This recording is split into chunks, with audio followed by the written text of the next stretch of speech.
el agua del lago. This call is now being recorded. Y orgulloso empezó a zapatear. Ante su vecindario bailó y bailó. Creo yo que a todos su danza, confianza para unirse al baile les dio.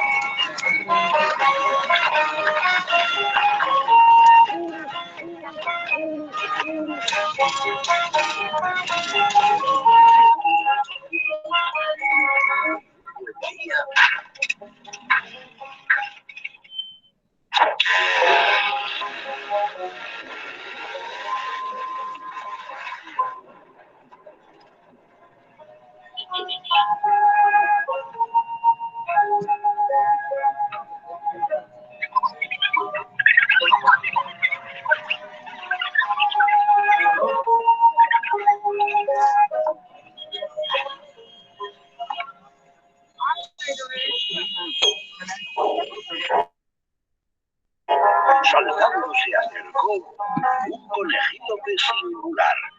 El sabio entre sabios se sorprendió y al cordero fue a preguntar: chico, ¿qué pasó? Yo siempre fui suave, igual que algodón, lucía ante todos danzando mi son, pero sin avisar, sin ninguna razón, se llevaron mi lana y me dejaron pelón. La gente al pasar se ríe mirándome y es cruel porque es ridícula y rosa mi piel. ¿Piel? ¿Piel? ¿Qué rosa tu piel? Tu mente te miente, eso sí es cruel. El color es que importa, vaya cuestión. ¿Eres gris, púrpura, beige o marrón? A veces vas mal, a veces mejor. Si te sientes fatal, mira alrededor. Aún tienes un cuerpo y patas y pies, la cabeza en su sitio. Perfecto, ¿lo ves? En cuanto a la danza, hay que mejorar. A lo alto llegar, tú puedes volar. Levanta una pata, pisa para impulsar. Hacia arriba irás y eso es saltar. Más vas a saltar. Vas a saltar y el cielo tocar. Con solo intentarlo, tú lo puedes lograr. Subí una pata para impulsar.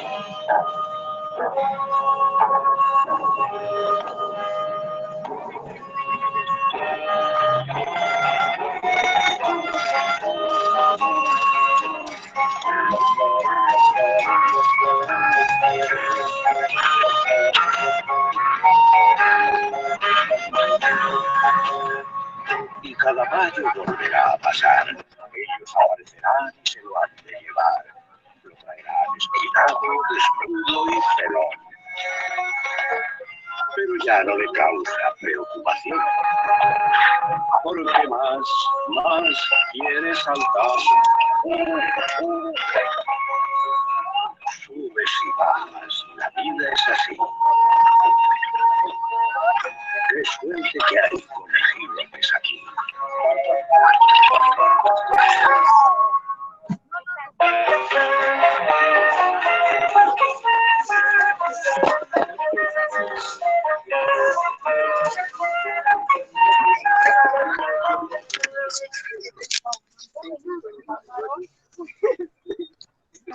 Pues si quieren más pequeñito, parecido a eso, de 10.000.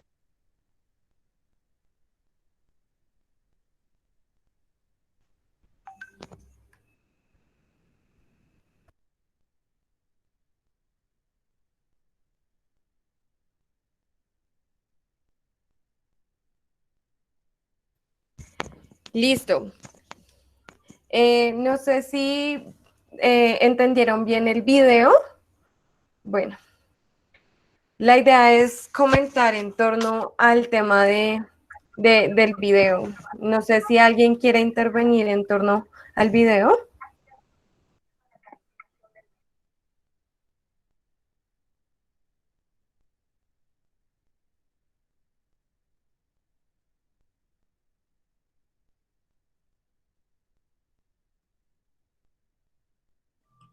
Sí, alguien que nos cuente qué le pareció el video, qué entendió, más o menos a qué creen que hace referencia.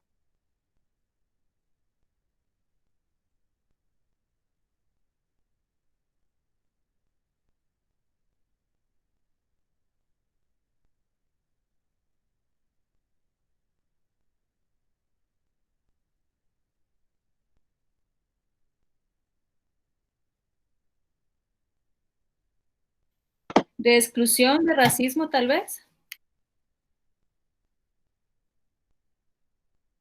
Yo quiero participar.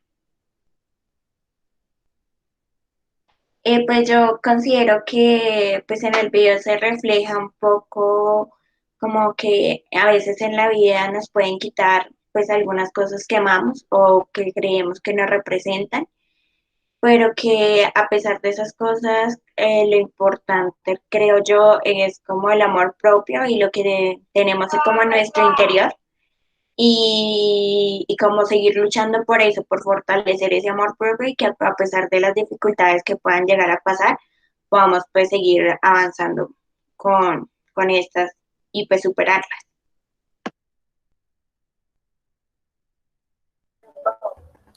Ok, gracias, Michelle. ¿Alguien más que quiera darnos su comentario?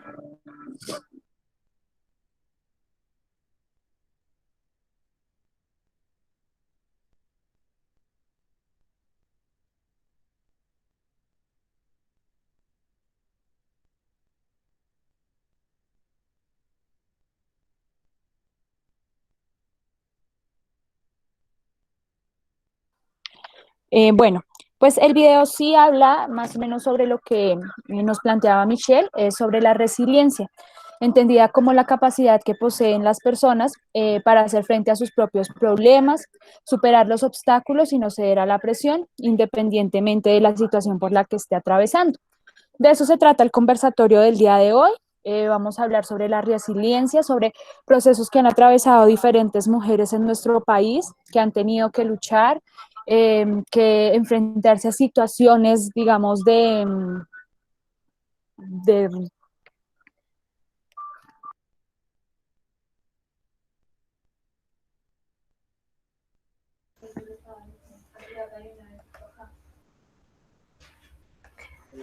Bueno, envié el video en YouTube, aparece resiliencia. Bueno, lo que nos decía María Fernanda es cierto, resaltar la capacidad que tienen las mujeres para asumir los obstáculos que nos trae la vida. Entonces, pues el tema y el conversatorio es sobre esto, demostrar todo lo que han hecho estas mujeres por reconocer una verdad y tratar para que haya justicia en todos los procesos llevados a cabo. Lina nos va a ayudar con una pequeña introducción y después de la introducción entraríamos con la intervención de nuestra invitada Pilar. ¿Listo? Lina, te doy el espacio.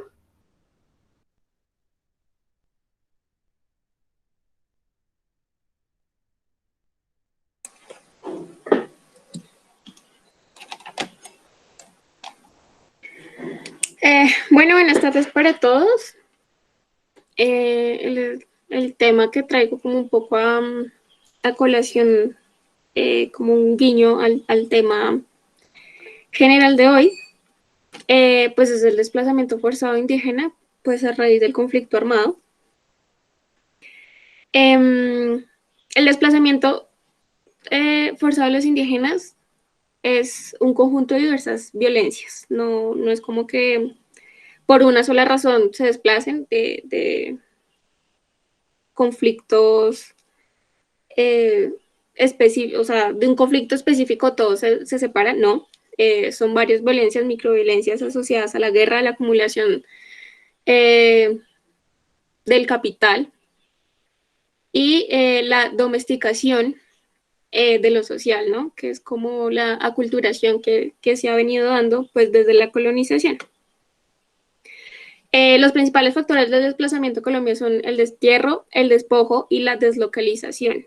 Es de lo que yo les decía, el destierro es que ellos dejan por completo sus tierras, sus hogares, sus formas de vida de un día para otro, pues porque por diferentes factores los obligan, les toca.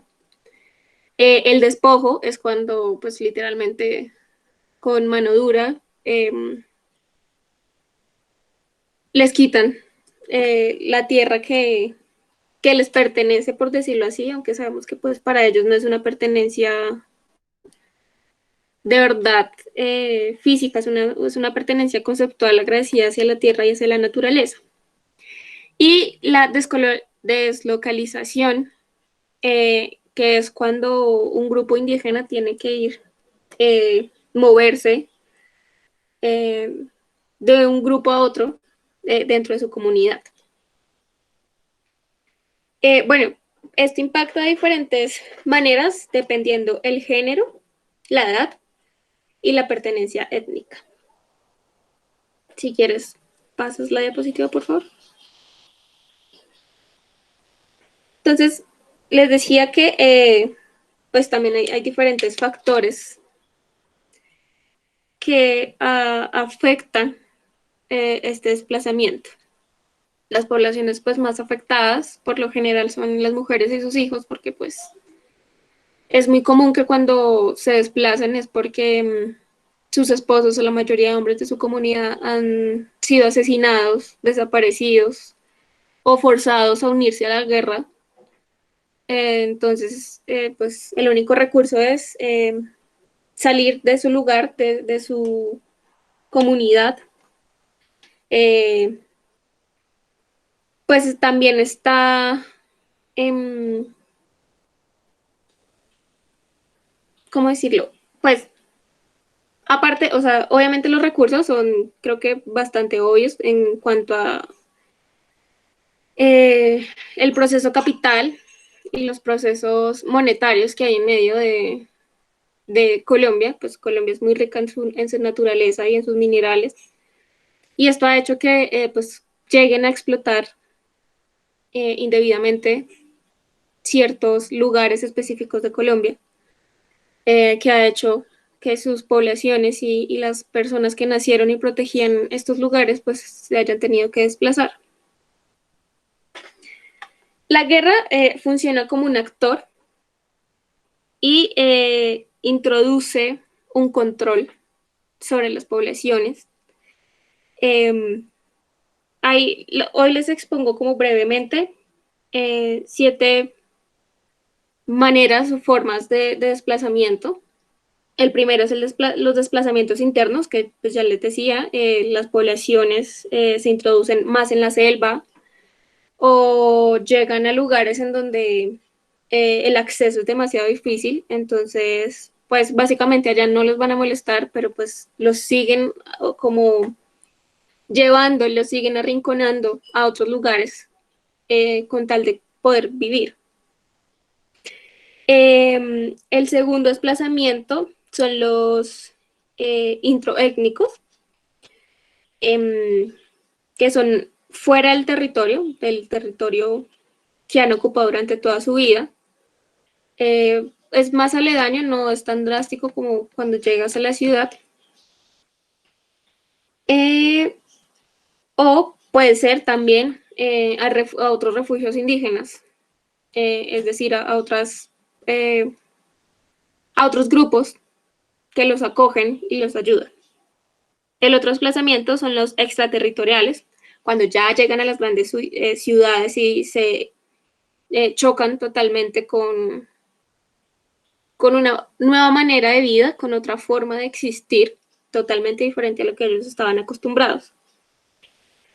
El desplazamiento disperso o gota a gota, que son acciones violentas selectivas. Es decir, la población no se desplaza en masa, sino que poco a poco por familias o por personas, poco a poco van saliendo de su territorio para buscar nuevas alternativas y no verse hostigados por el sometimiento de las Fuerzas Armadas. El otro es el éxodo simple o el del desorganizado. Es una salida masiva. Es cuando a las 4 de la mañana los sacan a todos de sus casas y les dicen que ahí ya no pueden estar, y toda una comunidad es desplazada forzosamente hacia otro lugar.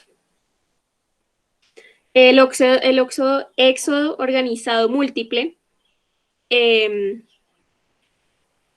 esto pues o sea, lo podemos acotar más como recién llegaron los colonos, pues porque es un desplazamiento de indígenas, de colonos, de afrocolombianos,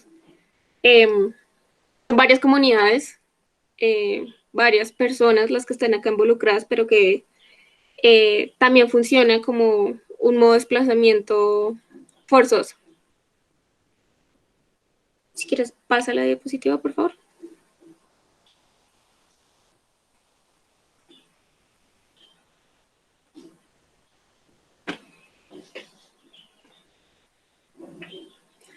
Pero listo. Entonces, así como a grandes rasgos, quise introducir un poco las maneras de desplazamiento, pero claramente nos vamos a enfocar en las mujeres y qué pasa con todas las mujeres que tras vivir todo lo yo antes mencionado, siguen sufriendo o han sufrido durante toda su vida violencias también en el interior de sus comunidades.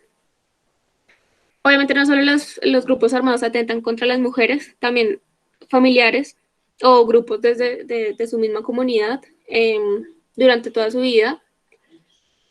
Su modo de crianza y de ver el mundo es bajo el sometimiento, porque pues hemos sido una Colombia criada y basada en la violencia, patriarcal, machista y pues esto no es simplemente para las grandes ciudades, pueblos o veredas, los indígenas también han querido alzar su voz. Últimamente pues hemos tocado un poco el tema, pero las mujeres indígenas también han luchado contra la misoginia, han luchado por voz y voto dentro del feminismo, por ser reconocidas como una rama importante de cansancio y de frustraciones. Y pues bueno, las razones básicas que yo encontré que nos dice Alejandra Cuella, que es una muisca ubicada en la localidad de Soacha, es que pues la violencia ejercida es desde sus parejas sentimentales. Esto a raíz pues de baja tasa de estudios terminados, la mayoría no ha estudiado o hizo hasta la primaria. El miedo a hablar, porque la mayoría de los casos quedan impunes. La agresión física, verbal y sexual naturalizada como tradiciones internas, el hombre sigue siendo el que trabaja y tiene la fuerza y el que puede proceder por encima de su cuerpo mismo y el cuerpo de las demás, no solamente el de su esposa o el de sus hijas, sino en mujeres que hagan parte de la comunidad.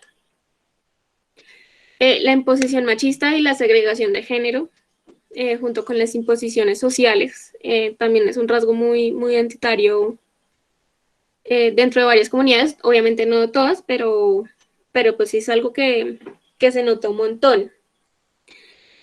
Las más agredidas, por lo general, pues son las menores de 14 años, niñas que no pueden hablar, hablando pues en el caso de la niña violada de 12 años por siete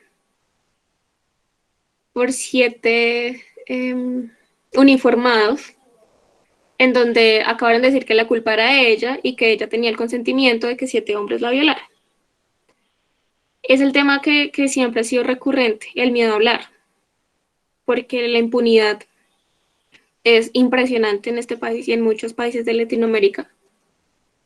La culpa siempre termina pues siendo recaída por la víctima y pues en los resguardos indígenas es peor.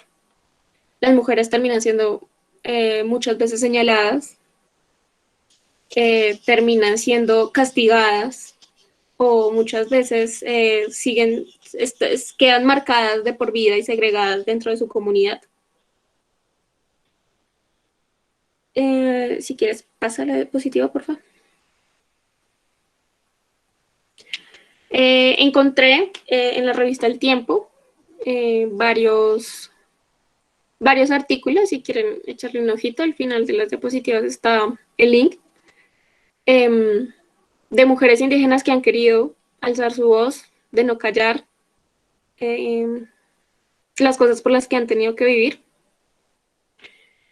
En este caso, nos habla Gabriel Muyuy, Leo, en el patio trasero de la justicia, en el patio trasero de la justicia indígena. Desde muy niño, Gabriel Muyuy, quien hasta hace poco fue director del programa presidencial para los pueblos indígenas, ahora inexistente, probó el sabor amargo de la violencia en su comunidad inga del municipio de San Francisco Putumayo. Era frecuente e incluso natural que los hombres reprendieran a sus esposas con golpes e insultos.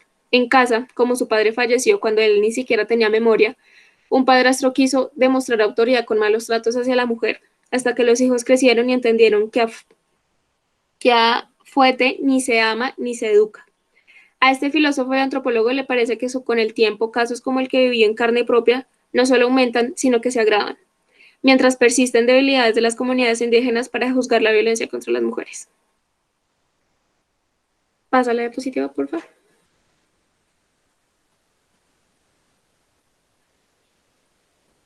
Mujer india, mujer esclava. Otro ejemplo que traigo es dentro de las comunidades agua, en Nariño, las indígenas son agredidas y pocas veces hay justicia. De principio a fin, la violencia atraviesa la vida de un agua. Nace mujer, nacer indígena y crecer en su montaña, sin toda la oferta de oportunidades laborales y educativas que garantice su bienestar, la vuelven frágil. Desde niña he escuchado que los actores armados pueden enamorarla y utilizarla como informante. También pueden violarla, prostituirla o llevarla a sus filas. Pero eso se previene, por eso se previenen de hablar con ellos, de mirarlos, de creer en sus promesas. Pero negarse a la tentación de andar en moto abrazada a un actor armado y usando una bonita falda no la salva. En los entresijos de su comunidad, cuando las ONGs y demás filántropos no ven, a veces su esposo, su padre, su hermano o el hijo de la vecina abusan de ella, la golpean, la llaman bruta o la abandonan. Aunque sí es cierto que la mayoría de casos y de relatos que se pueden encontrar en el tiempo, pues nos hablan de niñas. Es muy común que las mujeres mayores que han tenido que sobrellevar su familia solas, sin ningún hombre a su lado que las proteja, los ayude. También hay ancianas que han sido vulneradas desde su niñez. Esto no es cuestión de edad, esto no es cuestión de quién puede o no. Es una cuestión enseñada desde siglos, profesada ancestralmente. Y sí es bien cierto que debemos como retomar nuestras raíces e intentar que los indígenas vuelvan a tener voz. También es importante que si esa voz venga acompañada de gritos de lucha de mujeres que están cansadas de su sufrimiento y de que las nuevas mujeres que paren otras mujeres vivan con ese temor y esa angustia de a mi hija, a mi nieta, a mi sobrina, a mi prima le va a pasar exactamente lo mismo. Entonces se me hizo bastante importante recalcar esto porque siento que nosotras, siendo mujeres citadinas, con otras oportunidades educativas, hemos podido entretejer nuevas formas y nuevos ideales que otras mujeres han tenido que guerrearse de mil maneras, con muchas más dificultades, para que las escuchen y que necesitan ser escuchadas. El conflicto armado ha afectado a un montón de personas, a familias enteras, generación tras generación, y es necesario seguir hablando del tema, es necesario seguir con un proceso de resiliencia, como nos decían nuestros compañeros, pero eso para mí no quiere decir que se olvide. Un pueblo sin memoria es un pueblo ignorante.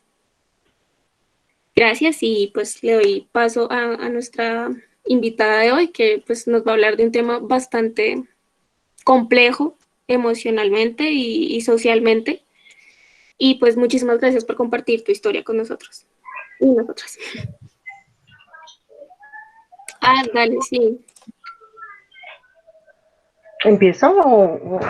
Es que dijeron que tenían un comentario. Bueno, Bueno, buenas tardes. Les habla Fernando Cardona, miembro de Intitecoa. Y digamos que un poco escuchando la reflexión frente a lo que nos ocupa precisamente en el contexto actual de lo que ha ocurrido con el tema de la violación de la niña indígena y demás. Yo creo que hay unas cosas que me parece que serían pertinentes revisar en estos espacios. Y es una, digamos, en este momento la sociedad está volcada precisamente y debe hacerlo en torno al rechazo absoluto de lo que está ocurriendo con este tipo de instituciones.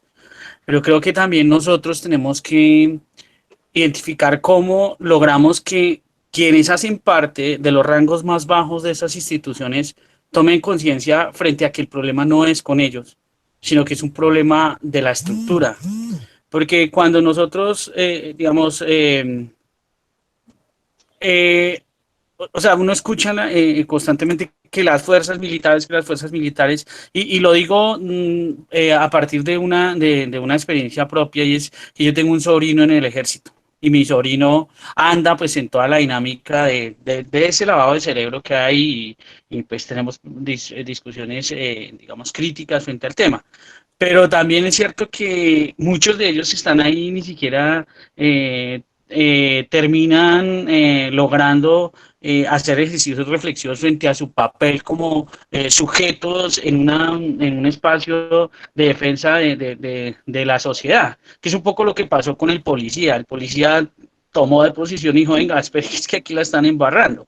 Entonces, digamos que yo creo que como organizaciones sociales y como espacios de discusión, nosotros tenemos que también saber cómo entrar a generar procesos de reflexión internos en esos espacios castrenses, porque como sabemos, ellos son bastante cerrados, bastante dogmáticos, autoritarios y demás, pero creo que se pueden hacer cosas. De hecho, yo le decía a mi sobrino en la conversación, yo le decía, mira, aquí el problema ni siquiera eres tú, el problema es que hay unos agentes que determinan unas acciones y dan unas órdenes y ustedes finalmente como viles obreros rasos pues terminan cumpliendo acciones que finalmente ellos se van a lavar las manos cuando sea posible. Entonces, estos eran los defensores, eran los héroes de la patria, cometieron esta atrocidad y lo que hizo el máximo jefe de las Fuerzas Armadas, que es el presidente, fue lavarse las manos.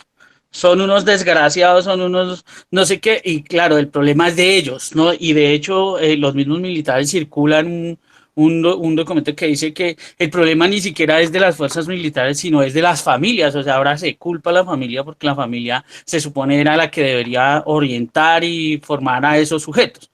Entonces, y finalmente quienes están en las filas, en los rasgos inferiores de las filas, son nuestra comunidad. Son los chinos que se han llevado a la fuerza para que paguen el servicio militar obligatorio, son los que les han vendido la idea de que ese es el futuro que hay que perseguir porque se le da unas mínimas garantías, que es el caso de mi sobrino, son los pelados que quieren, que sueñan con tener armas porque el mundo se los ha vendido así y les ha planteado esa discusión de que esa sería la salida frente a algunas situaciones. Entonces creo que el tema aquí está es, bueno, madre, ¿cómo nos craneamos el ejercicio para llevar ejercicios reflexivos a esos sujetos que hoy yo le decía a mi sobrino, en un momento usted va a tener gente bajo su mando, mano. ¿Cuál va a ser su responsabilidad en ese tipo de acciones? ¿Cómo es que usted va a actuar siendo usted una persona que tiene personas bajo su mando? Entonces creo que hay que entrar en esa discusión y yo lo veía en la discusión con mi sobrino y decía, pucha, esto es lo que se necesita, que uno pueda en las particularidades de la vida familiar poderles decir, mire, es que ojo, porque aquí tampoco es como se lo están vendiendo, tampoco es ese lavado de manos que están haciendo los grandes aquí y finalmente terminan es echando el agua sucia a los que menos finalmente tienen, digamos, poder de decisión. No estoy diciendo con esto que lo que ocurrió con estos señores es porque los haya enviado el ejército, que es porque en efecto ellos no tienen la culpa de todo eso, no, tienen una culpa y una culpa inmensa, y claro, eso tiene que ver también con un problema estructural, una dinámica social que han vendido la idea de la inmediatez, una cuestión que finalmente si nosotros entramos en la discusión básica de decir es que las fuerzas militares o es que los grupos o es que nos perdemos el horizonte frente a un contexto global que es el tema de la incidencia de digamos, de cada uno de nosotros en esos estamentos gigantes que tienen que ver con el Estado. Entonces creo que la invitación es, venga, ¿y cómo no lo pensamos? ¿Cómo en estos espacios nos pensamos a decir, pucha, mire, esta vaina hay que empezar a fracturarla? Porque creo que esa es una manera realmente de fracturar el sistema y llevar a generar procesos de reflexión en esas bases. Porque, repito, casi que estoy seguro que la mayoría de los que estamos aquí tiene algún conocido, algún familiar que esté en las Fuerzas Armadas, policía, soldado, lo que sea. Entonces, pues madre, si son nuestra gente, entonces, ¿qué hacemos con nuestra gente para que entre en la dinámica de que la cuestión debe estar en un ejercicio mucho más reflexivo y obviamente en el marco de esa estructura que determina poder cambiar algunas cosas? No es nada fácil, lo sabemos, pero creo que hay que empezar a hacer ese tipo de ejercicios. Gracias.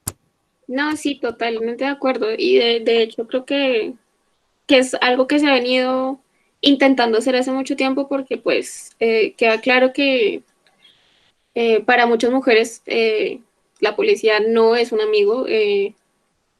Las personas que nos deberían cuidar como sociedad son muchas veces las mismas personas que han hecho daño no solo a las mujeres, sino pues a diferentes personas. Por eso digo como a grandes rasgos, Fuerzas Armadas, sea el Estado, sea FARC, sea ELN, sean micro Fuerzas Armadas que se crean en cada comunidad, todo ser que ha querido imponer y que su ideal prime sobre el cuidado de su comunidad, se ha transgiversado totalmente. Y la guerra y los deseos propios y los individuales casi siempre son los que han terminado jugando malas pasadas contra esos ideales de honor, patria y amor y cuidado hacia la sociedad.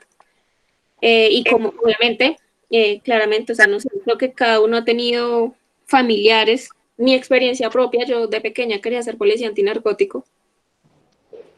Y poco a poco me tuve que enfrentar a una realidad de que, ven, eres mujer, quieres enfrentarte a una rama de la policía que es totalmente machista, oportunista, porque supe muchísimos casos de, es que si es un general o un teniente se enamora de usted, hasta ahí llegó su carrera si no lo acepta. Entonces fue como enfrentar una realidad de, uff, pucha, o sea, yo quiero ayudar a mi comunidad, pero desde ahí no es. Desde ahí no pudo ser, lastimosamente, pues, pues busqué otra manera de poder acercarme a mi comunidad y de poder crear reflexiones que son las que tú dices. Y pues lo encontré a través del arte, a través de la docencia, a través de esos conversatorios que nos abren las posibilidades de poder decir, yo no te estoy imponiendo mis pensamientos, sino lo que quiero es invitarte a ti a cuestionar y a criticar las bases con las que hemos crecido en nuestra sociedad y que tú mismo puedas ir formando poco a poco lo que para ti es bueno y malo, entre comillas, que es lo que realmente pues es importante. Creo que Stephanie quería decir algo más. Rápidamente, la información, tanto del desplazamiento y las anécdotas del artículo del tiempo están abajito. No sé si Ana... bueno, ya les comparto el link de donde saqué la información en el chat mientras Stephanie habla. Buenas tardes, yo soy Stephanie Beltrán, soy la hija de Pilar. Solo atraer al tema que es importante tener muy presente que la reflexión y el proceso de cambio y el proceso de un conocimiento y el proceso de hacer mejor las cosas empieza desde casa. Si se enfrentan o si nos enfrentamos como personas a muchas situaciones de la vida, porque estamos en un mundo de diferencias, no todos pensamos igual, no todos actuamos igual, pero cuando desde casa viene el proceso de enseñar al niño a cuál es la realidad, cuál es la verdad, sin que ésta se torne de una manera agresiva, sin que se torne de una manera violenta, van a crecer mejores seres humanos. Nosotras venimos con un proceso desde muy pequeñas, que ya mi mamá hablará más adelante, de una desaparición de un estado, pero ninguna viene con un proceso de rencor. Venimos con un proceso de enseñanza de por qué y para qué se debe luchar y por qué y para qué se debe mostrar una verdad y por qué y para qué se debe trabajar sobre una verdad. Entonces, me parece importante tener presente para cada uno de nosotros eh, de la enseñanza desde la casa, desde el centro del hogar y no esperar que sean personas externas o que sean entes externos los que le enseñen a nuestra familia, a nuestros hijos y a la gente que viene detrás de nosotros cómo es la sociedad y cómo debe funcionar la sociedad. Es como cuando a uno desde pequeño le dicen no debes mentir en tu casa y no se lo tiene que decir el de al lado, sino simplemente tomar esa acción desde el centro de la familia y pienso que eso permite que la reflexión o la acción más adelante sea más fructífera.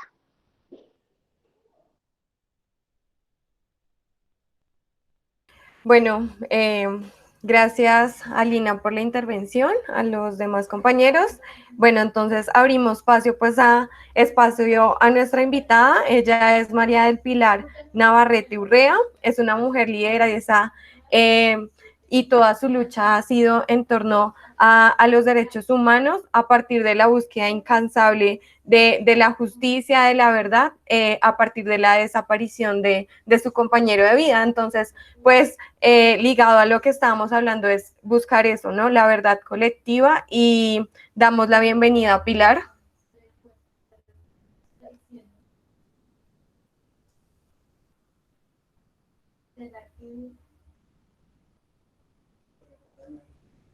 Pilar.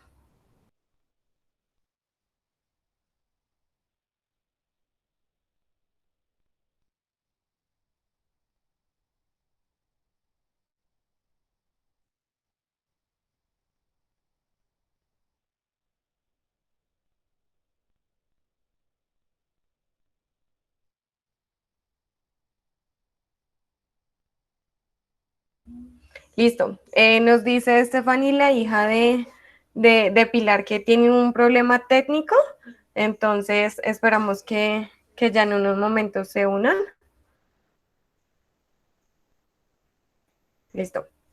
Entonces, esperemos unos momentos. A ver si Pilar logra unirse.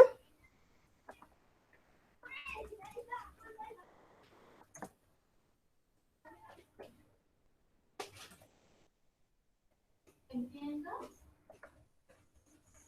que al darle una sola vuelta, el alambre, una vuelta,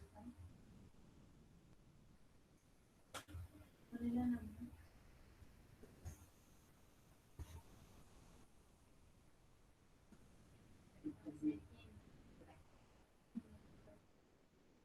Hola. Hola. Hola, ¿cómo están? Qué pena, me tocó del celular. Pili, ¿tienes sección en el computador y en el celular al tiempo? Ya se lo llevaron. Listo, perfecto.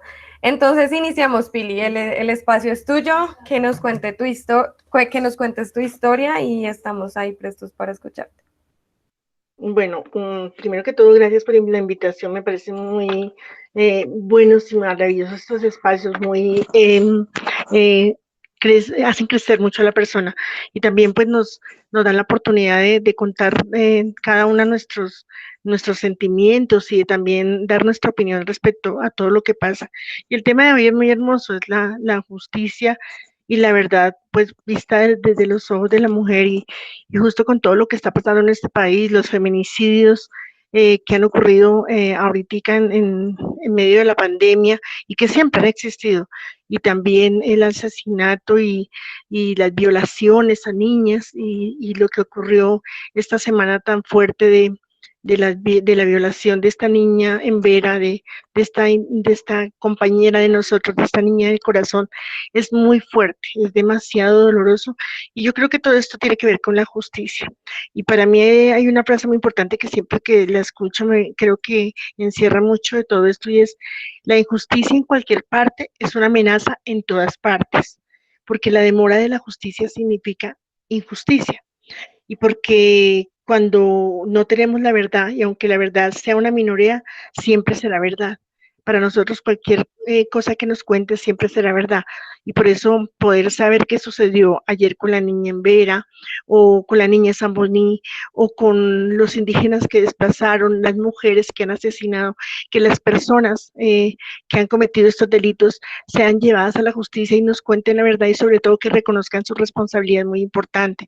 Y lo digo también por un caso muy especial que hoy toca mi vida, que es el de una niña, una mujer llamada Lady Joana Hernández, que fue asesinada el año pasado por su esposo. Fue un feminicidio, se le llevó la niña, se le llevó a su hijo, perdón, y después de haberle asesinado a este señor lo capturan y ayer le dieron orden de libertad por vencimiento de términos. Su hermana Jessica Hernández se encuentra muy preocupada y es a todas estas cosas que nos lleva esto de la justicia y de la verdad, porque creo que nosotras las mujeres nos encontramos en un puesto demasiado difícil, estamos en una posición muy difícil en este país. Con todo lo que pasa con respecto a nosotras. Bueno, el caso mío es como el caso de Inesita y de muchas de las personas que me están escuchando que ya lo conocen, y es el caso de una madre de 20 años que queda sola con sus hijos, sus 4 hijas a los 20 años, y ellas me están escuchando hoy. Y empieza pues con la toma y retoma del Palacio de Justicia, justo de justicia de lo que estamos hablando. Y cuando sucede esto, los militares, desafortunadamente en todo esto tiene que ver los militares, así no los debamos juzgar a todos, pero sí nos tenemos que cuestionar un poco por qué los militares están en estos campos que son resguardos indígenas, porque los militares tienen tanto poder y tanta fuerza a la hora de atacar y llevarse y desaparecer personas. Los militares entran a retomarse el Palacio de Justicia el 6 y 7 de noviembre, donde trabajaba mi esposo, que era un mesero de una cafetería, y allí en ese cruce de fuegos y en todo este tire y afloje entre guerrilla y militares y fuerzas estatales, había de todo, policías, agentes encubiertos del B2, del F2, del DAS, es donde desaparece mi esposo y sus 11 compañeros del trabajo, todos de la cafetería. Y bueno, esto transcurre en un juego macabro por casi 32 años. Todavía llevamos 34 años y 8 meses y no pasa nada. Y no pasa nada porque la impunidad sigue. Y ahí es donde hablamos de la injusticia, de la falta de verdad, de la demora de la justicia. Es lo más cruel de todo esto, ¿no? Tener esa demora de la justicia y no poder saber qué sucede, no poder tampoco que por lo menos las personas que aún están vivas y pueden contarnos qué sucedió ese día y por qué pasó todo esto, nos puedan contar por qué lo hicieron. Entonces, eso se convierte en un martirio para todos nosotros, pero es ahí también donde le nace a uno el tema también que iniciaron ustedes, la resiliencia. Y yo creo que es esa capacidad que tenemos nosotros, las personas que somos víctimas, para superar las circunstancias traumáticas. Y bueno, son traumáticas porque y creo que la desaparición forzada es uno de los delitos más fuertes que hay, sin demeritar ninguno de los demás. Las violaciones, los asesinatos, los secuestros, todos son durísimos, pero la desaparición forzada tiene un toque muy especial, muy doloroso, y es que uno nunca sabe qué pasa, o qué pasó, o dónde está, o cuándo va a llegar. Y todos los días de la vida se imagina a esa persona en todos los momentos, con hambre, con frío, con dolor, con tristeza, caminando por la calle, o tal vez es un loco, o tal vez lo están torturando. Y más cuando tienes 4 niñas y entonces tienes que pensar que para esas 4 niñas tiene que haber la comida que había cuando estaba su padre, su padre que era un hombre de 28 años, que era el que proveía toda la casa. Y cuando esa mamá que tiene también 20 años, que no sabe ni dónde está parada, tiene que salir corriendo a mirar cómo hacer para hacer esas partes de papá y mamá, pero también de buscar esa justicia y de buscar esa verdad y esa justicia que creo que hemos venido buscando hace más de 50 años nosotros los colombianos, porque nosotros los colombianos nacimos en guerra y nacimos en una guerra impresionante, en una guerra que nunca ha dejado de ser dolorosa para todos nosotros y sobre todo, no tanto dolorosa, sino lo injusta, porque desafortunadamente la guerra les toca a las personas más vulnerables, a las personas con menos favorecimiento en la vida, los campesinos, los indígenas, como ocurre en esta semana, la gente humilde. Y en este caso, pues a nosotros, los familiares de los desaparecidos de la cafetería, eran empleados de una cafetería, del cual a nosotros nos tocó empezar una lucha muy fuerte, y la lucha empieza por empezar a hacerle entender al mundo que ellos sí habían sido desaparecidos, que ellos sí trabajaban en la cafetería.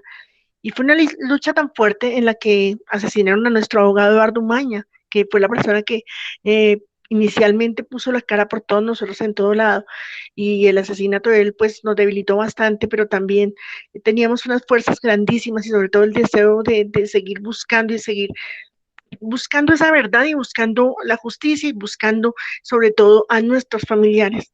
Y aprendimos a reinventarnos, cómo aparecer todos los años en la Plaza de Bolívar, cómo cargar las fotos de nuestros familiares, cómo caminar por las calles y preguntar todos los días por ellos, cómo seguir unidos en medio del dolor, así sea nosotros entre familia, para poder hablar y no dejar morir esa memoria de nuestro desaparecido, ¿no?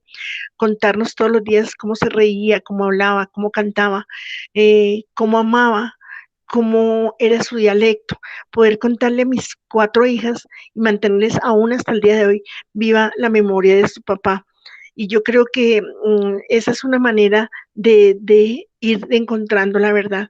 Yo, después de tantos años, encontré algunos restos de mi esposo hace 3 años, ya va a ser 3 años, y debo decir que pues no era lo que yo esperaba, no son esos restos que uno dice, bueno, puedo reconocer algo, pero bueno, algo me habló de él, algo en su dentadura, y también pues sé que el ADN no mintió, pero la verdad no está. ¿Y cuál es la verdad? No es la verdad que me digan, sí, yo me lo llevé, le hice, sino de por lo menos reconocer qué hicieron con ellos, porque esos restos que aparecieron me dejaron con muchas dudas, muchas preguntas: ¿por qué le falta parte del cráneo? ¿Por qué no tiene sus brazos? ¿Por qué se lo entregaron a otra familia y apareció en Barranquilla? Ahora, ¿dónde está esa familia? Que ese familiar que está buscando la familia Andrade, que era donde estaba mi esposo. Y en este caminar llevamos muchas personas, no solo nosotros, los 11 o 12 familiares de los desaparecidos del Palacio de Justicia, que paulatinamente y por una sentencia de la Corte Interamericana, porque aquí la justicia en Colombia no hizo absolutamente nada, por esa sentencia de la Corte Interamericana es que se ordena la búsqueda de nuestros familiares, y en el caso mío por el tema del amor, porque la familia Andrade, la hija del magistrado auxiliar Julio César Andrade, decide desenterrar a su padre y saber si era de verdad el que le habían entregado.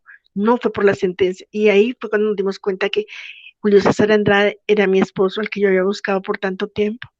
Entonces, en este caminar no estamos solamente nosotros, hay más de 100.000 desaparecidos en este país, y hay más de 8 millones de víctimas en este país, y cada día crecen, como empezó esta semana con esta triste noticia de la niña en Vera.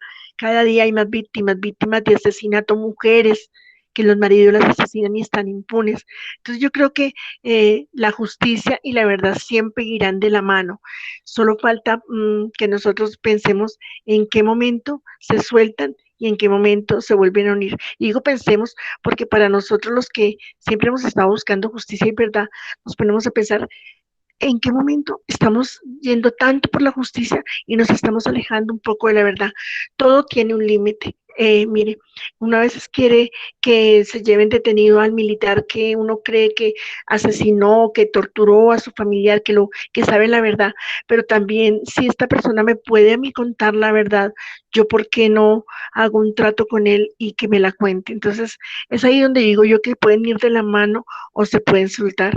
Pero también dentro de un grupo al que yo pertenezco y al cual amo, que es el Movimiento de Víctimas de Crímenes de Estado, ahí también hay víctimas de toda índole, de toda índole y sobre todo desaparición forzada, pero todas las víctimas que están ahí tienen muchos casos dolorosos. Hay una doña Blanquita que a su hija se la asesinaron los paramilitares de Jorge 40, también a Glorita que su hijo se lo mataron aquí los funcionarios del CTI porque pensaron que tenía vínculos en un atentado que le hicieron a Uribe. Está el hermano de Lucía, que también fue desaparecido.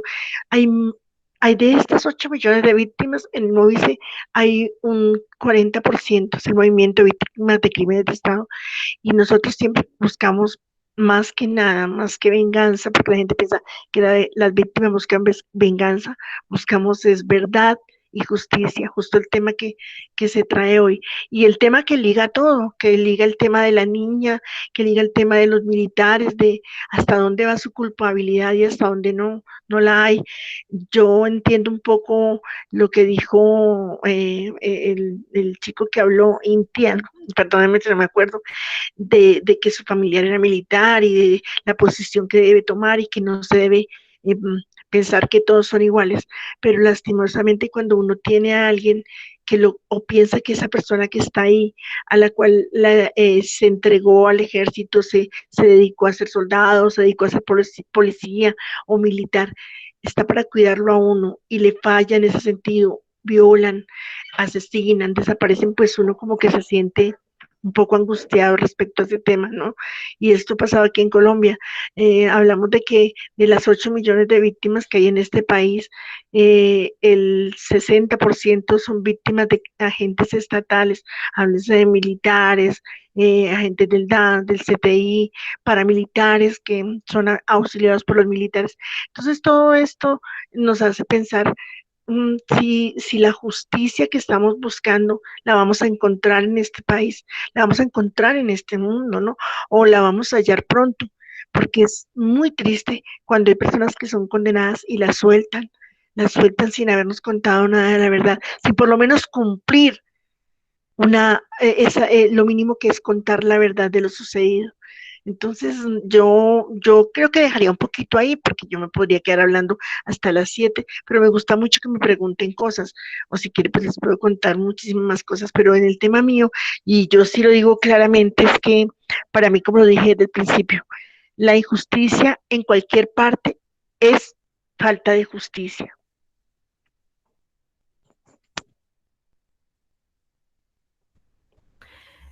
Muchas gracias, Pili. Ángela quiere hablar. No sé si los demás compañeros y demás compañeras quieren preguntarle algo a Pilar. Sería súper chévere. Y te doy la palabra, Ángela.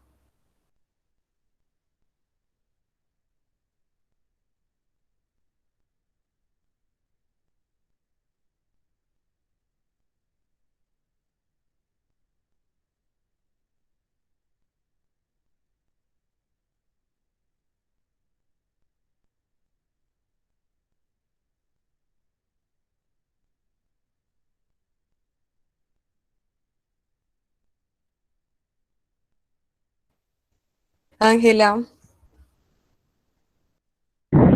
Ok, no sé si me escuchan bien, es que estoy con los audífonos. Sí, bien. Ok, perfecto. Bueno, voy a tratar de no extenderme demasiado. Quiero tocar 2 puntos principalmente. El primero, sobre el tema de la mujer resiliente. Yo siempre he tenido el símbolo y abanderado completamente el tema de las mujeres resilientes con las madres de Soacha, ¿sí? Con el tema de los falsos positivos, con este tema de la violencia estatal, ¿no?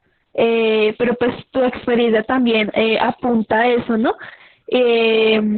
Siento que es tan bellas sus palabras y me tomo como este espacio porque pues puta, es algo muy fuerte abrirse, compartir y escucharte. Y mira, te lo juro que lo que tú transmites no es no es odio, no es como ese sentimiento pues que en ocasiones de manera instintiva arraiga al ser humano, ¿no? Y que tampoco hay que condenarlo.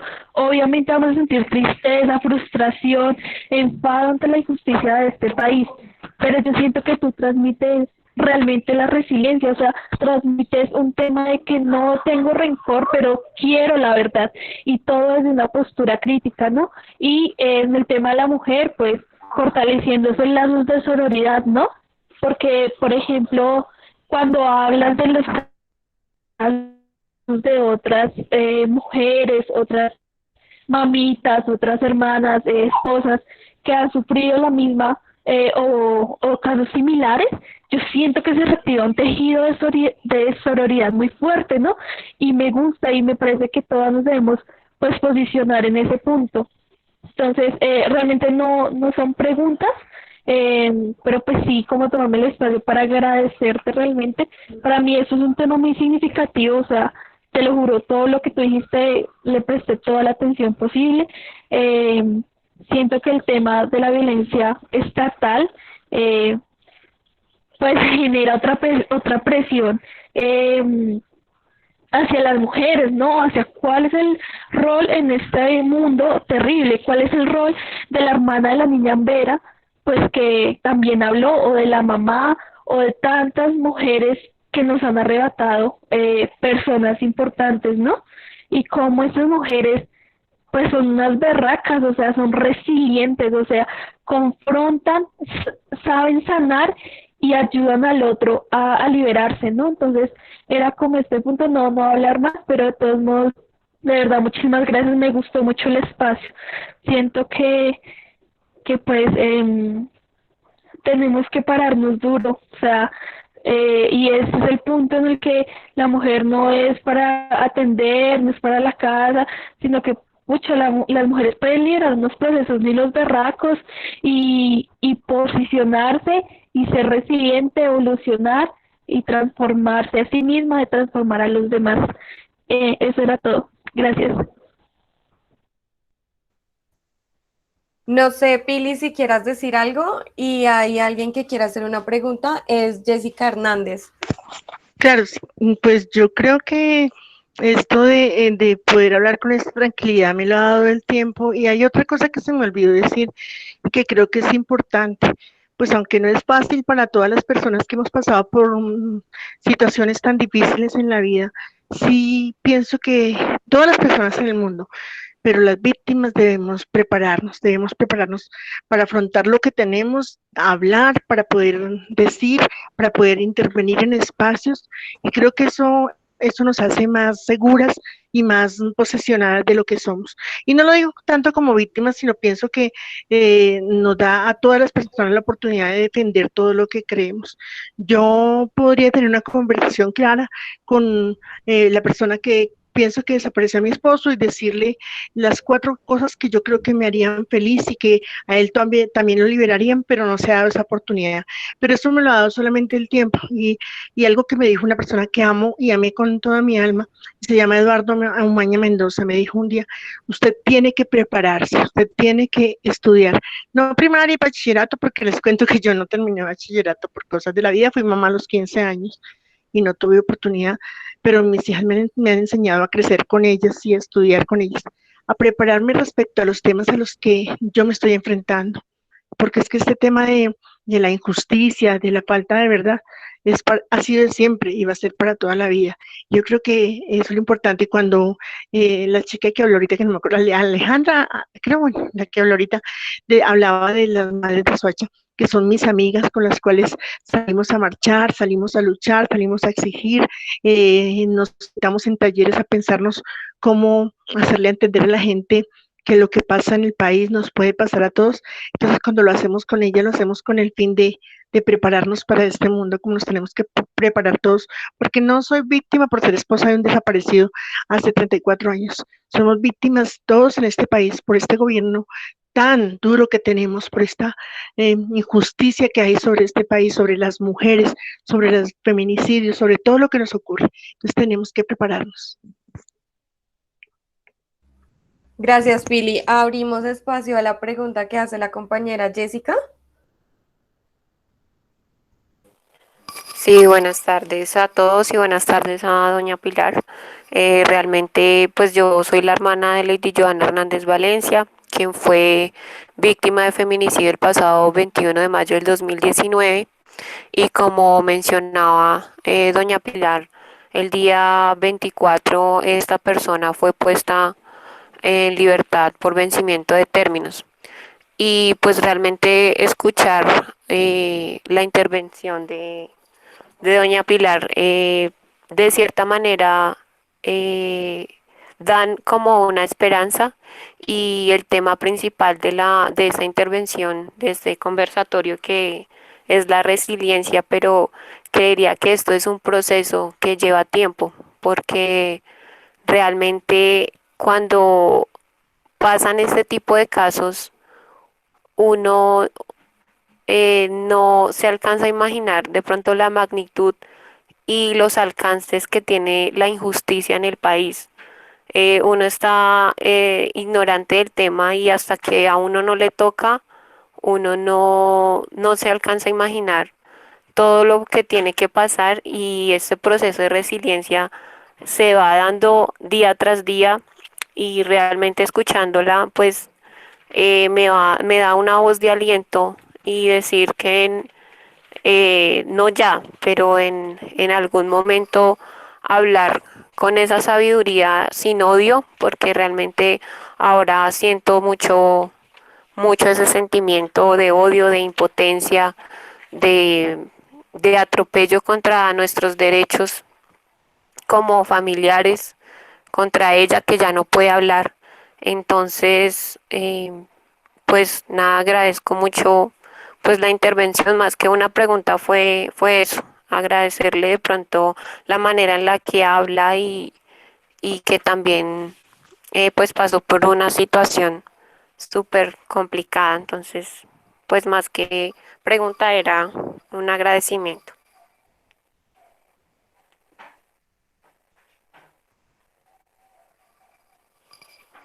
Gracias. Muchas gracias, Jessica, por tu intervención. Pili, ¿quieres decir algo? Ay, no, nos va a dar aquí la madrugada yo contestando todo, pero bueno, gracias, Jessica. Yo tuve la oportunidad de conocer el caso de su hermana que fue asesinada por su ex esposo, su ex compañero sentimental, y no había tenido oportunidad de escucharla, pero saber que esta persona fue capturada y lo dejan en libertad por vencimiento de términos, pues me hace muy, muy, muy impotente ver la justicia en Colombia. Y yo sé que es bonito lo que ella dice, pero aún así esta mañana lloré, y lloro mucho todos los días cuando pasan estas cosas. Entonces, no, gracias por estar escuchando el programa, y yo creo que eso es lo que tenemos que hacer todas, ponernos fuertes y llenarnos de testimonios, y llenarnos de sabiduría de todas las otras personas que nos pueden contar cosas, como al inicio del programa, que contaron tantas cosas importantes para nosotros. De esta manera vamos a poder superar todas estas cosas tan difíciles que nos pasan. Por ahí quiere hablar Neider, creo que está ahí. Sí, Neider, ¿tú quieres preguntar algo? Sí, pues varias cositas. Primero, pues es un gusto y es un placer pues escuchar a Pili. Yo he tenido el placer, la fortuna de conocerla, de escuchar sus testimonios, todo lo que ella ha atravesado y todo lo que ha luchado, todo lo que ha enfrentado, y pues siempre estaré como profundamente admirado por su labor, por todo lo que ha hecho, y pues siempre me ha dejado muchas reflexiones y es un ejemplo de vida. Eso sí, claro, con todo lo que me ha contado y con lo que pues he podido compartir con ella. Es un ejemplo de vida, y pues la admiro mucho por eso. Y, y que pues yo quería hacer como dos preguntitas, digamos que pues o sea, me causa curiosidad trabajar el tema, o sea, trabajar con víctimas, y espero en un futuro poder lograrlo. Y pues digamos que yo quería preguntarle a Pili, digamos, como desde su experiencia como víctima, y como pues sentir, o sea, esa pérdida de un ser querido, y más en esas condiciones, en ese contexto en el que ocurrió. Yo quería preguntarle a Pilar, digamos, digamos, uno como persona, o sea, como ser humano, ¿tú qué aconsejarías tú qué le aconsejarías, pues digamos, no sé, a mí o a todos los presentes, cómo uno puede abordar a una víctima, o sea, en ese momento de luto, o sea, cómo uno puede, o sea, qué debe decir, qué puede hacer, o cómo uno puede actuar como pues para poder apoyar y mitigar un poco ese dolor, que pues no es fácil, pero pues yo quisiera saber un poco que desde su experiencia qué se podría hacer, digamos, cuando uno se encuentra con víctimas de, pues, que han padecido esos contextos de violencia y otros muchos más que se viven en el país. Digamos que esa es mi pregunta más como enfocada en mi profesión y pues más allá de mi profesión, como mi formación humana. ¿Qué decir, qué puede uno hacer como para apoyar y pues enfrentar esos momentos de dolor? Bueno, hola Neider, gracias. Ha sido mi compañero de viaje en Cali, de muchas cosas bonitas con él y también sé que es un trabajador social y por eso es que le interesa tanto esta pregunta. Y yo no sé, pero a mí no todas las personas somos iguales y no todas las víctimas sentimos igual. Y yo pienso que pues muchas de las que me están escuchando, como Carmen Mayusa, como Marlis, no sé si Lucía ya se fue o Marlis ya se fue, muchas de las compañeras mías del movimiento de víctimas de crímenes de Estado, que son unas valientes, creo que podrían coincidir un poco conmigo en que a las víctimas se les puede abordar con amor y solidaridad, con sinceridad, sin mentira, con abrazos, con apoyo, con acompañamiento. Eso es lo que la gente necesita, llegarle con acompañamiento, con estar, con creerles, simplemente creerles lo que está pasando, porque es que en este país a nosotras las víctimas nos toca mm, enfrentar lo más difícil que es que nos crean que es verdad, que pasó lo sucedido con nuestro familiar. Y lo estamos viendo latente en la niña en Vera que sucedió ayer, que sucedió esta semana. Entonces, se aborda a la víctima creyéndola y escuchándola y abrazándola y siempre acompañándola.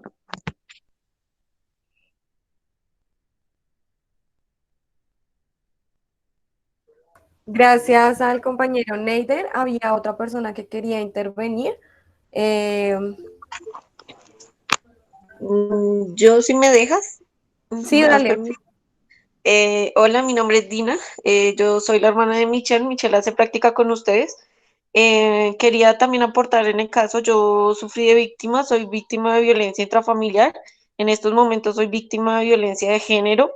Mi agresor lo soltaron hace poquito por lo del COVID, porque las cárceles están llenas. Entonces, el tema fue muy bueno. Aborda todo lo de la justicia, la verdad. Lo que dice Pili es cierto. A una víctima, ante todo, hay que creerle. A mí me toca rogarle a la policía, a la fiscalía, a todo el mundo para que me crea lo que en verdad está pasando. Tanto es así que mi agresor le dieron casa por cárcel.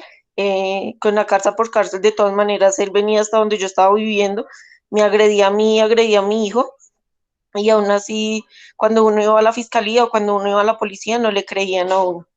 Todavía es el momento donde uno no le creen. Entonces, sí quería como también aportar un poquito, me gusta mucho el tema. Si se llega a dar la oportunidad, me gustaría muchísimo contar mi historia, pero es un poquito larga, entonces también dejo mi historia en manos suyas y decir que sí, que nosotros las víctimas pues también tenemos miedo, por ejemplo, yo tengo miedo de mi vida y de mi hijo, y la policía y la gente no hace nada hasta que vea que de verdad las cosas son graves, o esperan hasta que el momento en el que que me llegue que el señor llegue hasta acá y me pueda matar, y hasta que pueda, para que puedan hacer algo. Entonces, me gusta mucho el tema. Gracias a Pili por también comentarle a uno como esa fuerza. Yo no he sido capaz tampoco de contar mi historia mucho, entonces no tengo como todavía la fuerza, pero muy chévere el tema y pues gracias a ustedes también. Yo creo que es importante que tú te contactes con alguien ya y busques apoyo de que tal vez con la Secretaría de la Mujer, de la Alcaldía, con alguien. No esperemos que pase lo más grave. Estas personas que son agresores reinciden. Entonces, ya que te atreves a lanzarlo aquí al aire, no te quedes sola. Mira, Ana María te está diciendo que por favor le dejes el contacto. Es importante que nos dejes el contacto. Aquí estamos varias personas que podemos no ayudarte inmediatamente, pero por lo menos darte una orientación hacia dónde te debes dirigir para que te protejan. Es muy preocupante eso que estás diciendo.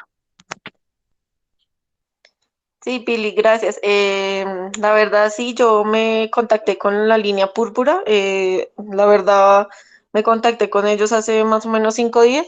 Entonces, pues hasta apenas estoy en un proceso con ellos. El proceso que yo tuve de violencia, hubieron muchas fallas y fueron negligentes en mi caso. Prácticamente me tiraban a los brazos de él para que hiciera lo que él quisiera conmigo. Entonces, hasta apenas me estoy dando cuenta, hasta apenas estoy conociendo cómo son las leyes, los decretos, la justicia como tal. Entonces, hasta apenas voy en esa guía y si me pueden guiar muchísimo mejor.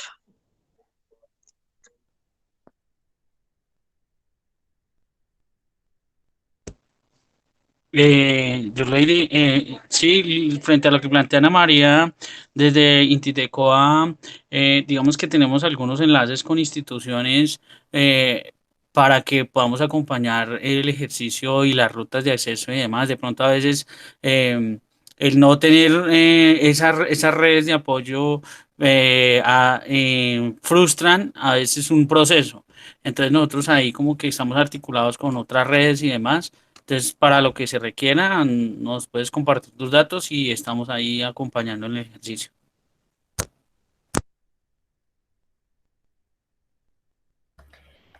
Listo. Entonces, Yulei, nos dejas tu contacto. No sé si la señora Carmen quiera decir algo y aportar algo. No sé si Pili quiera contarnos algo, si hayan preguntas. Bueno, si me puede dar la palabra y el tiempo nos alcanza, le agradecería un pedacito de tiempo. ¿Sí? Sí, Dale, señora. Carmencita. Bueno, ay, tan lindas compañeras, muy buenas tardes, compañeras y compañeros. Pues bueno, a ver, primero que todo contarles la calamidad que estamos viendo la gente que vivimos aquí en Soacha. Por la agresividad del SMAP, nos asesinan un joven de 16 años, gente muy vulnerable que estaba tratando de invadir unos terrenos para hacer su techo, porque son gentes que no tienen dónde vivir. Bueno, son gente totalmente vulnerables. Pero bueno, siguiendo ya en el orden del día, admiro mucho el trabajo que desarrollaron en todo el conversatorio, porque créanme que es una escuela prácticamente a nivel nacional e internacional. Y segundo, como víctima, yo creo que muchos saben, otros no, la pérdida de más de 15 familiares dentro de todo este conflicto me hace sentir responsable de participar en todas estas actividades, más cuando ha sido el Movice, esos brazos abiertos que las víctimas necesitamos. Hemos sentido el calor de cada una de ustedes, hemos sentido esa voz de aliento y por eso ahí estamos presentes. No he hecho absolutamente nada en beneficio del Movice, pero espero que pasada esta pandemia o bueno, miremos a ver y tratar de poder participar de mejor manera y contribuir en este trabajo tan reconocido a nivel nacional e internacional de lo que hace el Movice como personas realmente víctimas auténticas de este conflicto interno que todavía sigue siendo para mí uno de los holocaustos más graves contra la humanidad latinoamericana dentro de nuestro país. Un abracito a todas, a todas, a todas.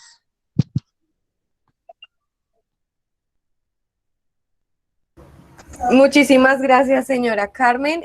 Michelle quiere hacer una pregunta. Michelle. Buenas tardes. Bueno, mi pregunta y primero también es aportar algo en cuanto a Pilar, resaltar sobre todo como esa fuerza que tuvo ella al quedar sola, tan joven y con 4 niñas.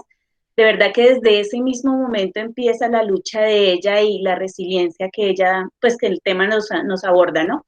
Pero la pregunta en especial es, ¿cómo hace ella, cómo hizo ella para no poderle transmitir a las hijas, porque ya escuchamos a una de ellas, ese odio, ¿cierto? Esa injusticia, esa impunidad que siempre ha reinado en nuestro país y que es el que brilla, ¿cierto? Brilla por su ausencia esa justicia. Entonces, mi pregunta exacta es esa, ¿cómo hizo ella para no transmitir en un momento de rabia a sus hijos ese dolor, no crecer con ese rencor hacia la justicia, no creer en ningún medio de, pues que no, obviamente nos debe de apoyar, ¿cierto? Es como mi pregunta para ella. Hola, gracias. Michelle, mira, yo tengo 4 hijas y todas son diferentes, todas tienen diferentes sentimientos, pero como quedaron tan pequeñas, la más grande tenía 5 años cuando ocurrió lo del Palacio de Justicia y la más pequeña tenía 7 meses y yo tenía que ir a las marchas, yo debía mi obligación moral como esposa y como enamorada de esa persona y como padre de mis hijas era seguirlo buscando, entonces yo tenía que estar en marchas, en caminatas, en intendencias militares buscándolo, era llevarlas a ellas porque me tocaba, eran 4 y o una o a 2 me cuidaban y a las otras 2 me las llevaba. Y yo creo que pues eso les ayudó a convivir con el tema de la búsqueda y la desaparición.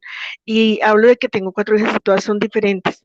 Yo no puedo decir que el mismo sentimiento que yo no puedo abrazar a Plaza Vega, ni puedo abrazar a muchos de los militares responsables en el caso del Palacio de Justicia, pero ese sentimiento tal vez mi hija lo pueda tener, ella puede decir, yo sí quiero ser amiga de ellos, no ha pasado, menos mal porque me daría un ataque, pero bueno, es que cada una piensa diferente, pero hay una cosa que me enseñé, que creo que les nació a ella y es el amor. Yo soy una persona, las personas que me conocen, que soy muy amorosa, soy muy consentidora, y no porque yo vaya a coger a besos a todas las personas que tuvieron responsabilidad en lo de mi esposo, pero yo creo, no creo en esa frase de ojo por ojo y diente por diente. Yo le apuesto mucho a la reconciliación y creo que así son mis hijas. Ellas criaron hijos amorosos, yo tengo 6 nietos y criaron hijos amorosos precisamente por eso, porque con amor la vida nos fue dando la respuesta y algún día, tal vez no ahora, porque me gustaría escuchar a otras personas, pueda contarles muchas cosas de cómo el amor me llevó a no engendrarles amor a mis hijas. Voy a hacer una cuñita y es que hay una obra de teatro que se llama El Palacio Arde en la que yo actúo con Inés Castiblanco, otra compañera que no sé si se retiró del Chadacá, y hacemos las historias de vida de Ana Rosa Castiblanco y de mi esposo Héctor Jaime y hablamos mucho del amor. La cuñita va que esta obra se ganó un premio y se presentaría para el Festival Festa, pero por todo esto del COVID-19 no se presenta, pero yo les voy a dejar con Ana María y a cada uno de ustedes, y si me quieren buscar por Facebook, el link, porque nosotros nos buscamos una forma de poderla transmitir y la Corporación Colombiana de Teatro la transmite este lunes a la de todo el día. Es un podcast que habla sobre la obra de teatro y por qué, de cómo el amor nos ha permitido llevar y sobrellevar todo este tema del dolor. Entonces es eso, es que cuando uno tiene el amor en su corazón y busca el amor de su vida con amor, no puede enseñarle a sus hijas ni a sus familiares cercanos que odien.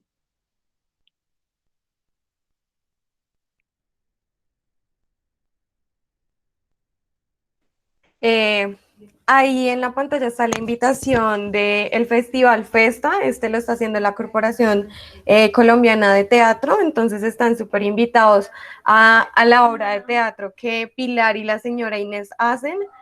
No sé si las demás compañeras o compañeros tengan preguntas que hacerle a Pilar, y si no, pues Pilar, tienes el espacio para seguirnos contando tu historia y lo que quieras decirnos.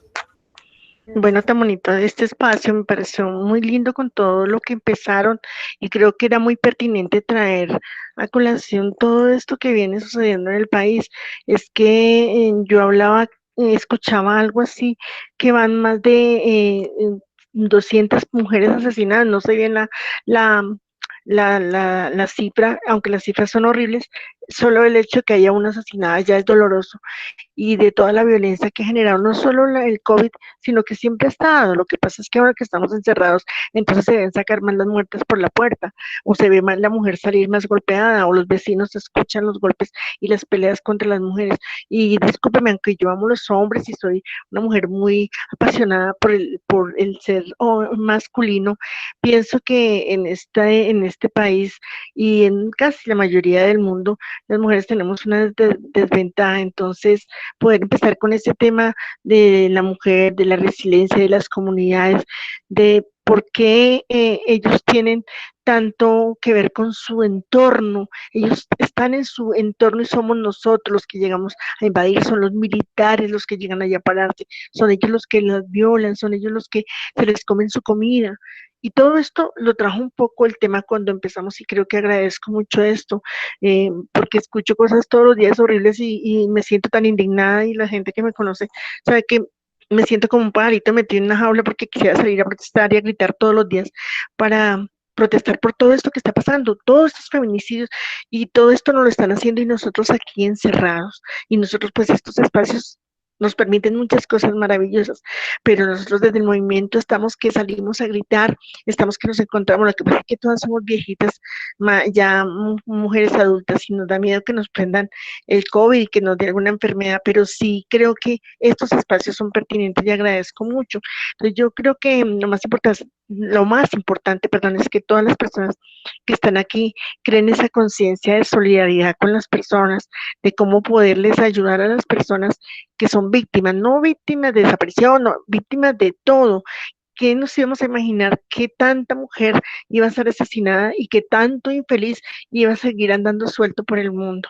Y también los militares no tienen la culpa, como dice mucha gente, pero estos que lo hicieron a conciencia. Ellos estaban para proteger a esta niña. Es muy duro esto que está sucediendo.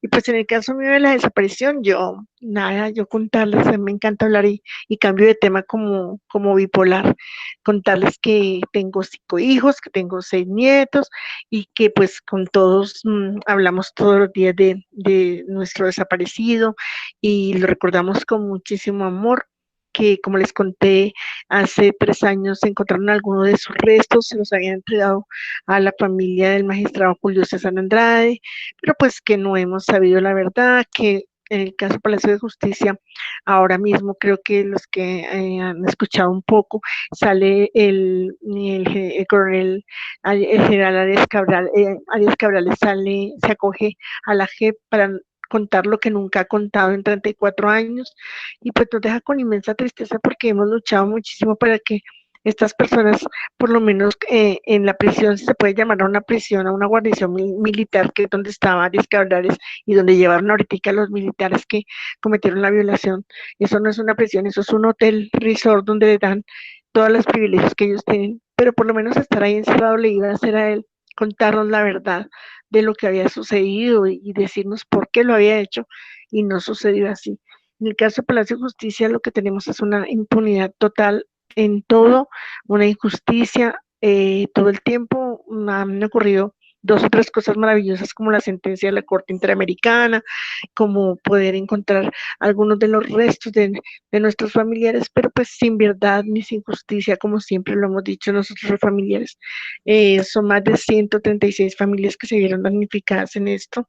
Muchas de las personas que desaparecieron fueron mujeres y seguimos con el tema de la mujer. Las mujeres que trabajaban en el Palacio de Justicia dejaron muchos hijos y niños pequeños, huérfanos de 2, 3 años, como yo, que me quedé con niños pequeños, pero bueno, yo soy la mamá y las mujeres somos unas fuertes, sacamos nuestros hijos adelante. En cambio, los niños que se quedaron sin las mamás les ha tocado solos en la vida. Y yo creo que a esto viene todo esto que se habló de la resiliencia, porque la resiliencia para los hombres también existe, pero para nosotros las mujeres es muy marcada. Nosotros hacemos todo en la vida, por nuestros hijos, por encontrar la verdad, por encontrar nuestros desaparecidos, por marchar, por dejar la comida preparada y por hacer espacios tan bonitos como este. Yo sé que en este espacio hay hombres, pero también sé que muchas de las mujeres son las que mueven todo este tema y gracias a Ana María y a todas las personas que hicieron este programa tan bonito.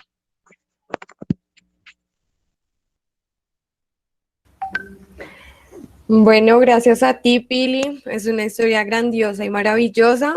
Nos acompañan también algunas de las hijas de Pilar. No sé si ellas quieran como contarnos su experiencia como hijas y pues abriríamos el espacio a ellas. No sé si quieran intervenir. ya creo que la negra tuvo el valor de intervenir. Dayana también intervino un poquito al inicio y creo que Evelyn entraba a estudiar a las 6:30 y ya se fue. Y falta Karina que también está trabajando, pero ellas estuvieron todo al principio y ellas intervinieron y nada, pues no sé si la negra es Stephanie, quiere decir algo, pero de todas maneras yo sí estoy muy agradecida por el espacio porque creo que estos programas nos ayudan un poquito en estos encierros y sobre todo a entender un poquito la realidad del país, ¿no?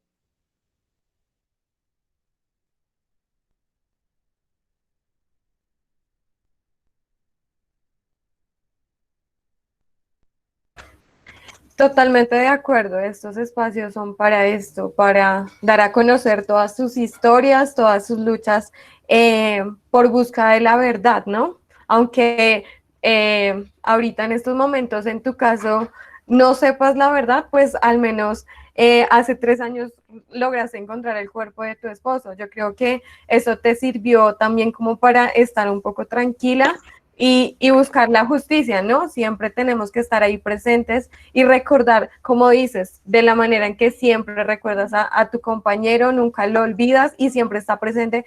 Y yo creo que el hecho de haber pasado por este caso hace que tú te hayas convertido en la persona que eres, en toda esta resiliencia, en toda esta lucha, en todo este empoderamiento y en la búsqueda de mejores posibilidades para los demás, ¿no? De que no haya una repetición. Entonces, no sé si Estefan. Sí, estaba escuchándolo a todas las chicas que hablaron hace un momento. A los chicos, gracias por las preguntas y los honores que le hacen a mi mamá. A las chicas quisiera decirles como hija, refiriéndome a sus hijos, que es importante siempre hablar con la verdad, que es importante siempre hablar construyendo una fortaleza, construyendo una mente sana, una mente tranquila. Sí, siempre vamos a ser víctimas porque así es el deber ser de las cosas. Somos víctimas de todo lo que ha pasado, pero el ser víctimas no nos hace menos, el ser víctimas no nos hace que callemos, el ser víctimas no nos hace que agachemos la cara. Mi mamá hizo una labor muy importante con cada una de nosotras y es que más de hacernos ver que éramos víctimas, nos hizo ver que éramos mujeres fuertes y que teníamos la capacidad de hablar, de pedir, de exigir y de luchar. Que eso pase con cada uno de sus hijos, como lo hizo mi mamá con nosotras, ya que somos muy grandes, pero que desde que tenemos conciencia sabemos qué fue lo que pasó con mi papá. La verdad es muy importante. Es importante que les digan a cada uno de sus familiares, a cada uno de sus hijos, a sus sobrinos, a sus sobrinas, a sus primos, a todas las personas que puedan la verdad, que les digan qué fue lo que pasó, qué es lo que va a pasar y cómo poder enfrentarlo. No para crear rencor, sino para crear fuerza, para crear valor en cada uno de sus corazones. Mi mamá hizo un papel muy importante con cada una de nosotras. Todas crecimos con la convicción de luchar, con la convicción de apoderarnos de lo que somos, de ser mujeres, de tener derechos, de tener voz, de tener palabra y de poder acompañar a cada víctima, de no creernos únicas, que eso es muy importante. No somos víctimas únicas en el mundo. Todos somos víctimas iguales y todos merecemos el mismo respeto y el mismo valor. Eso hay que abonarle a todo el proceso que ha hecho mi mamá.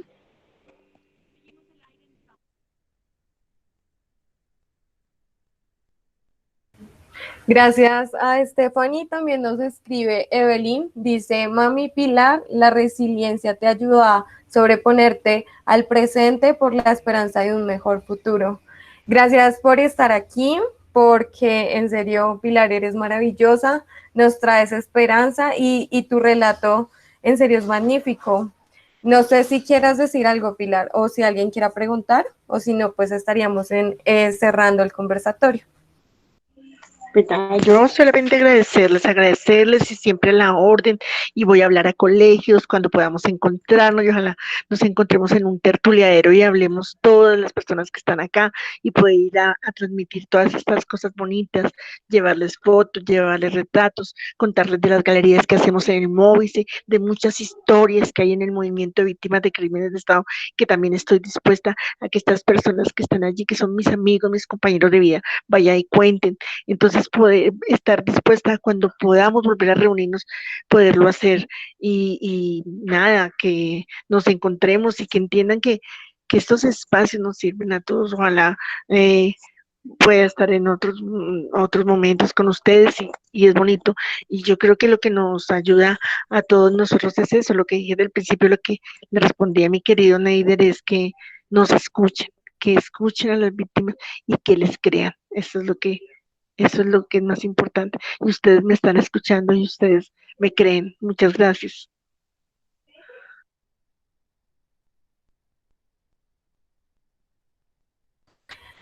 Muchísimas gracias a ti, Pilar. Estamos en contacto. Invitados al podcast y a la presentación que hace la Corporación de Teatro. La estaré enviando pues también al grupo. Y en serio, muchísimas gracias, Pilar. Gracias a todos, a mis hijas por escuchar, a mis nietos que creo que también por escuchar, y a mis amigos, a los que conocí del CPC, que son maravillosos, a mi amiga Adrianita, a Carmencita, a todas las que se conectaron, y ojalá las puedan invitar también a estos programas, porque todas las mujeres y pues todas las personas tenemos mucho que aportar, más cuando nos preparamos en espacios importantes como estos, que nos cuentan la realidad del país. Muchas gracias.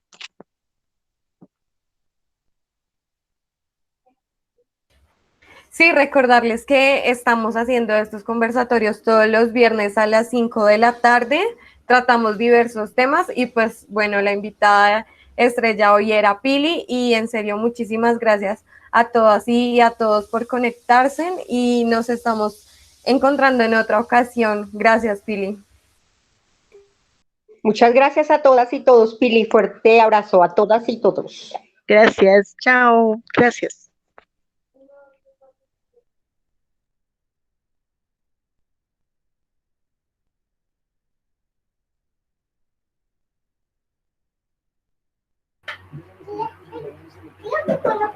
Gracias, Pili, y a todas. Que pasen una feliz noche. Gracias. Gracias, señora Julia. Estamos en contacto. Voy a pedirle el contacto a Pili y miramos si también puedes venir acá y contarnos tu historia. Bueno, muchas gracias. Todo muy bonito, todo muy bien. Feliz noche. Gracias, señora Julita. Igualmente. Inés, perdón. Los esperamos el lunes 29 para que vean el podcast. Allá bienvenidos para que escuchen. Está todo el día. Y seguirles contando muchas cosas más. Claro, muchas gracias. Estaremos escuchando el podcast. Que Pili es una mujer berraca que sacó esas 4 muchachas adelante y que quedó muy jovencita con esas niñas. La felicito, Pili, y que siga para adelante. Aunque ya, como dice, ya estamos viejitas, pero seguimos en la lucha.